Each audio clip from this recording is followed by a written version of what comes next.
Are you a motherless daughter? What if we told you we have 20 years worth of truth treasures, pearls of wisdom, and diamonds of hope to help you with your mother loss? We do, and we share all things mother loss on Nurturing Words, Voices of Experience, a podcast by the Motherless Daughters Ministry. Give yourself some self-care and listen as we discuss grief, regret, anger, redemption, closure, and so much more. Hi, welcome to episode number 35. I am your host, Gladys Bell, and today's episode is a message about family ties. Penny Cesco is another voice of experience who has volunteered her service with the Motherless Daughters Ministry not only as a board member, but also a program facilitator and project manager. Let's listen in. Families are more than just your blood relatives. Believe it? I do. Can you name a few? Think about the individuals that aren't related to you, but have loved you and you have loved them throughout your life. If those people exist in your life, you are blessed. Now let me tell you about Nanny. I was 12 when Nanny became a part of my life and my family. My oldest sister married Larry, Nanny's only child. Darlene and Larry were going to be sophomores in college that fall. They had dated in high school, but had attended different colleges in different states their freshman year. In August of 1966, before their sophomore year, they married. Nanny became a member of our family that day.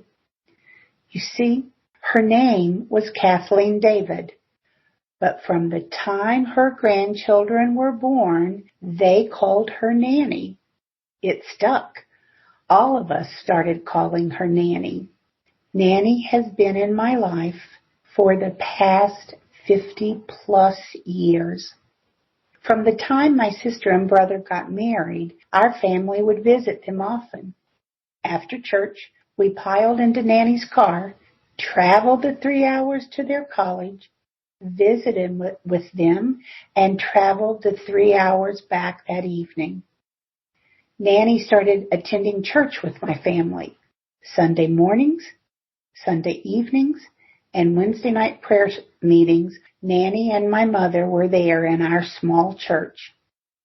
Nanny accepted Jesus into her life and served him faithfully for the rest of hers. She read the Bible every day and prayed for everyone. She loved singing in the choir, learning in Sunday school, and working in the kitchen with the other women. Nanny spent her life loving us, prayed for each one of us, shared stories, created memories in our lives together. She gave us words of wisdom and encouragement. We went on beach vacation year after year. My children called her Nanny. That's what they thought her name was. As her health worsened, she would say to all of us, "I'm ready to go to heaven. I don't know why God won't take me home." We told her, "Nanny, God isn't finished with you yet." Her reply was, "Well, I can't do anything." Our response was always the same. "Nanny, you can pray, and you pray for us every day." "Yeah, I can do that," she would say. Nanny was a prayer warrior. This week, at the age of 94, God answered her prayer. Nanny went to heaven, passing peacefully in her sleep.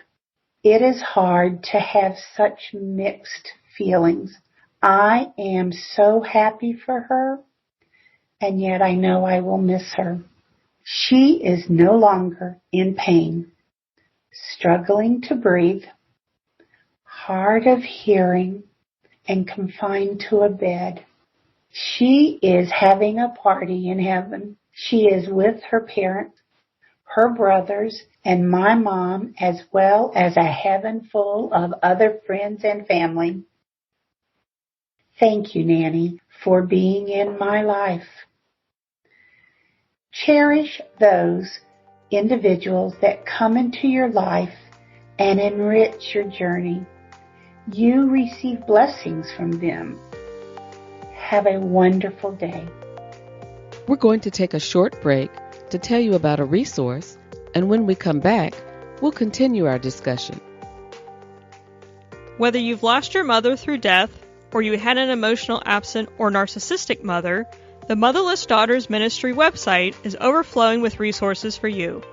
There you'll discover blog posts and stories written by women just like you, book recommendations for the motherless daughter, and a list of our upcoming groups and classes. You just may find the nurturing you need and deserve. Visit us at www.motherlessdaughtersministry.com. Many families schedule family reunions in July because most working people get the day off, making a long weekend. Those reunions usually involve a large picnic or a meal along with fun activities. Family members will take time from routine schedules to travel from out of town to attend family gatherings. So who all attends these gatherings? Who is considered a family member? How do you define family? The definition of family depends on who you're asking. Most definitions involve terms related to families of origin, blood relations, relationships by marriage, adoption, common ancestry, and location. Additional approaches to family include those who share a common belief, philosophy, convictions, or affiliation. However you define family, it is the functions performed that remain most important. The primary definition of family in the Merriam-Webster Dictionary is stated as the basic unit in society traditionally consisting of two parents rearing their children, and also any of various social units differing from but regarded as equivalent to the traditional family. For example, a single-parent family. Subsequent entries include statements about individuals living under one roof, with one head, common ancestry, deriving from a common stock, having certain convictions, or sharing a common affiliation. That being said, the definition of family is determined by the impact and influence of the people involved in the group. Relationships other than by blood or marriage can be seen as family relationships when significant developmental needs are being met. A working definition must then focus on the function of the family unit.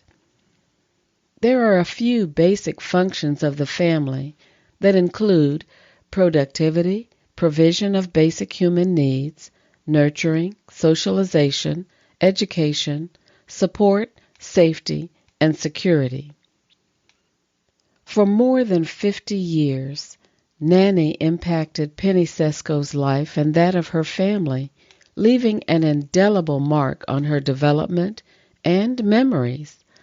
Amid her grief, we can hear in her voice the love and appreciation for the relationship that was established. After losing her biological mother as a young adult, Penny found in Nanny some of the love, support, encouragement, and positive influence that would be provided by a mother. She endeared herself to the whole family. Grieving the loss of one so dear is no less painful than losing a blood relative. This experience was recorded in June of 2020. We will close with the following comments sent in by the author herself this week in reflecting on this memory. Not all women that care for you are your biological mother. Nanny was my oldest sister's mother-in-law. She was extremely important to me and my 3 siblings. Nanny prayed for us, shared her love for God, gave us insight on how we should help others, read the Bible daily, and trusted God. Thank God if such a mother figure loved and guided you. Thank you for listening to Nurturing Words, Voices of Experience, a podcast by the Motherless Daughters Ministry.